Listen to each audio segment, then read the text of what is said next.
hijama haqida yana suhbatlashamiz. Hijama qaysi kasalliklarda yoki qachon degan savollar tug'iladi. Demak, boshlaymiz. Hijama haqida sizlarga qisqacha ma'lumotlar berib o'taman. Hijama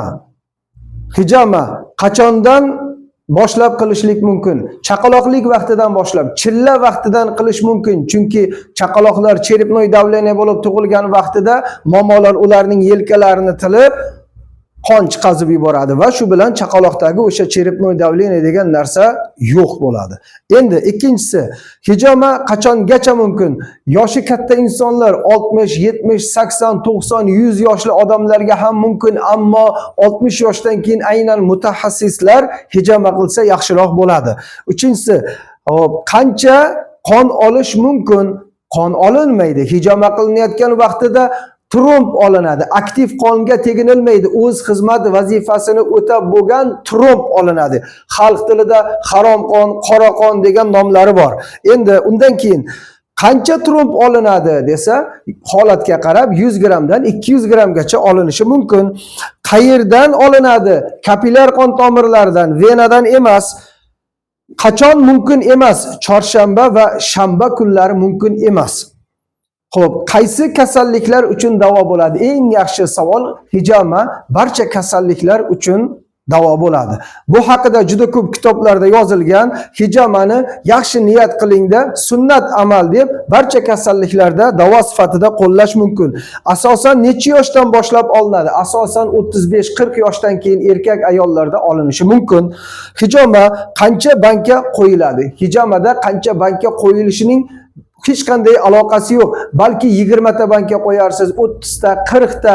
Shaxsan o'zim eng ko'pi bilan bir qo'yishda 63 ta banka qo'yganman. Bunda bankaning ko'pligi emas, qonning chiqish miqdori bor. Siz 60 ta banka qo'ying, ammo 150 gram o'sha tromblardan oling. Keyingi savol, kimga mumkin emas?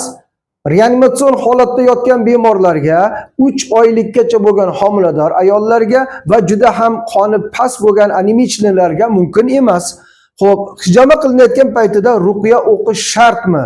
Albatta, hijama qilinayotgan vaqtida yaxshi niyat bilan ruqya o'qilsa, hijama qiluvchi va hijama qildiruvchi bemor ham ruqya o'qigani afzal hisoblanadi. Ovoz chiqarib o'qilsa yana ham yaxshi bo'ladi. Hijama qilinayotgan vaqtida ruqya o'qilsa, ovoz chiqarib o'qilsa, tahoratli bo'lsa yana ham yaxshiroq. Endi narxi qanday? Hijamaning narxi hamma joyda har xil. Uni o'sha hijama qiluvchi bilan hijama qildiruvchi kelishilgan narx asosida olishi ham mumkin, savdolashish mumkin. Shaxsan o'zimizda Jizzaxda, biz Jizzaxdanmiz. Jizzaxda qilinayotgan hijama narxi bizlarda 200 ming so'm bugungi kunda. Bankalar narxi emas, umumiy qancha banka qo'yilsa-da. Tahoratli yoki g'usl bo'lish, tahoratli va g'usl holatida bo'lishligi yaxshiroq, afzalroq. Tahorat buziladi, g'usl buzilmaydi hijama qilingan vaqtida. Undan keyin hijama qilinganda roza buziladimi? Roza buzilmaydi. Hijama qilinganda roza buzilmaydi, chunki bunda qon chiqayapti. Qachon va qayerdan olish mumkin? O'sha belgilangan miqdorda, belgilangan joylardan olish mumkin. Va yana savol tug'iladi, hijama qachon va qayerda paydo bo'lgan degan.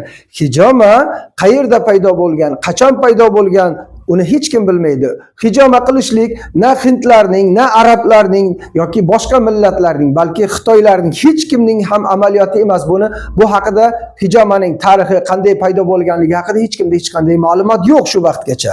Endi chertma nima?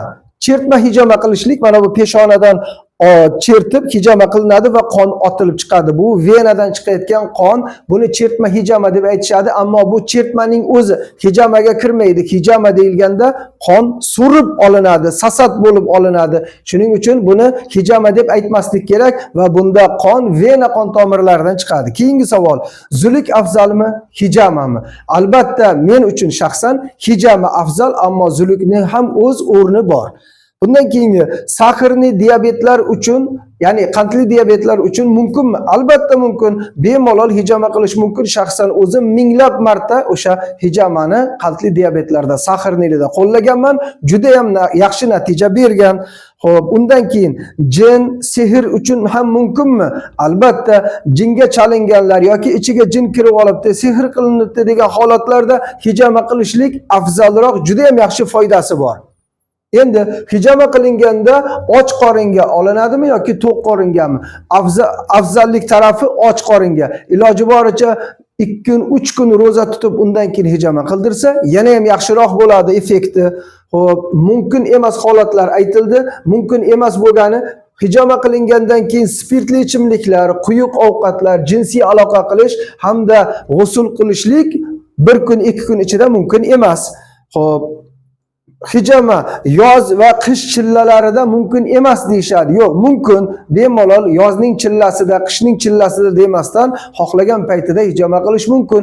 Ba'zilar osmonga bulut chiqsa ham, yomg'ir yog'ayotgan bo'lgan paytlarida hijama qilinmaydi deb aytadi, ammo mumkin, bemalol hijama qilish mumkin. Hijama dushanba, payshanba kunlari hijama qilishlik afzal. Dushanba, payshanba kuni hijama qilinsa yaxshi bo'ladi. Xuddi chorshanba va shanba kunlari mumkin emas, ammo dushanba va payshanba kunlari afzalligi aytilgan.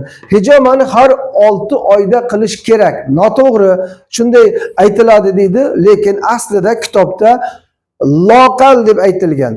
Xatiyabi deyiladi-yu, xuddi shunday loqal hech bo'lmaganda 6 oyda bir marta, agar imkoniyat bo'lmasa, agar siz taraflarda hijama qiluvchi yoki pulingiz bo'lmay qolsa, qandaydir imkoniyat bo'lmay qolsa, hech bo'lmaganda 6 oyda bir marta oldirgin deyiladi. Lekin qancha vaqtda oldirish kerak desa, har oyda bir marta 50 gram, 30 gram, 60 gram miqdorda hijama qildirib tursa, odam har doim sog'lom bo'ladi.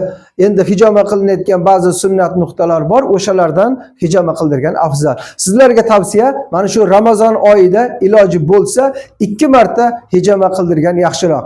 Oyning, mana shu Ramazon oyi deb hisoblaydigan bo'lsak, oy hisobi bilan hisoblanganda Ramazon oyining deylik 17-chi, 19-chi, 21-chi kunlari hijama qildirishlik afzalroq. Sog' bo'linglar. Yana savollar bo'lsa, mana bu qolgan ochiq joylar sizlar uchun. Savollar bo'lsa tashlang, bilganlaringizni tashlang, siz bilan maslahatlashamiz. Sog' bo'linglar.